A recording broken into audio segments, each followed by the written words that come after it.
This is how you replace battery on your Peugeot remote. You are going to need something sharp like this screwdriver.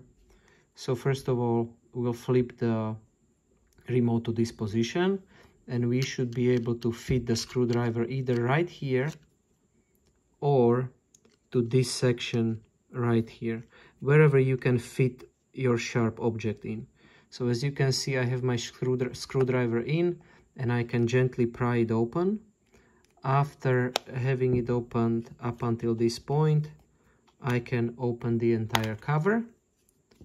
Everything is plastic, so you should not need to apply a whole lot of force unless your remote is brand new and you never change the battery.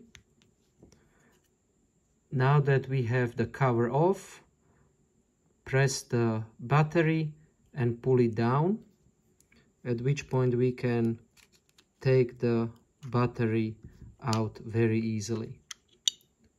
And now you're ready to put the new battery in, the same way you took it out. Put the battery in position, gently press, battery is back, and now we can put the cover back on. Just put it in position and press. All done.